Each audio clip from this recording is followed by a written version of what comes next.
لوگوں میں کچھ ایسے بھی ہیں جو کنارے پر رہ کر اللہ کی عبادت کرتے ہیں، اگر کچھ فائدہ ہو تو مطمئن ہو جاتے ہیں اور اگر کوئی مصیبت آ جائے تو منہ پھیر لیتے ہیں۔ ایسے شخص نے دنیا بھی کھوئی اور آخرت بھی، یہی تو کھلا خسارہ ہے۔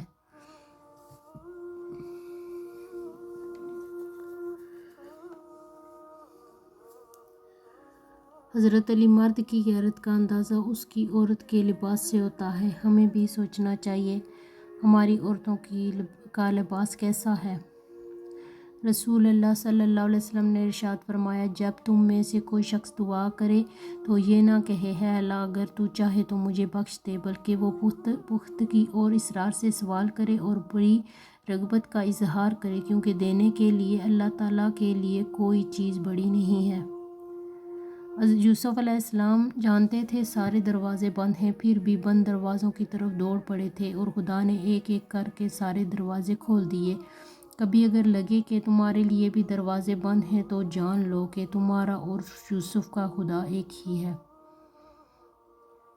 ایک ولی سے ابلیس نے کہا، تجھے اللہ پر بہت یقین ہے تو اونچے پہاڑ پر چڑھ کر چھلانگ لگا دے، دیکھتے ہیں تیرا اللہ تجھے کیسے بچاتا ہے۔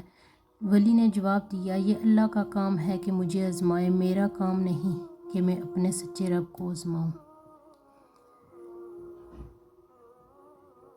حدیث نبی صلی اللہ علیہ وسلم، جوان کا توبہ کرنا۔ حضرت محمد صلی اللہ علیہ وسلم نے فرمایا، جب ایک جوان انسان توبہ کرتا ہے تو مشرق سے مغرب تک کے قبرستانوں میں سے 40 دن تک عذاب ہٹا لیا جاتا ہے، اور آپ صلی اللہ علیہ وسلم نے فرمایا، اللہ اس کے چہرے کو روشن کرے جو حدیث سن کر آگے پہنچائے۔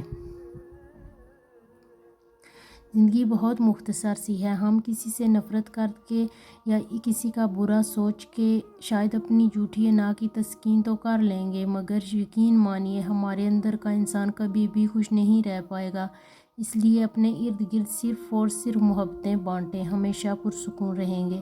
طویل ہے مسافت مگر منزل کا یقین ہے، آزمائش سخت ہے مگر وہ بھی تو رحیم ہے، مجھے راستوں سے مت ڈراؤ ہے دنیا والوں میں جس کی آس پر ہوں وہ رب کریم ہے۔ راستے اور فاصلے میں بڑا فرق ہوتا ہے، راستے طے کرنے پڑتے ہیں اور فاصلے سمیٹنے پڑتے ہیں۔ دھیان رہے کہ روٹھی ہوئی خاموشی سے بولتی ہوئی شکایتیں اچھی ہیں۔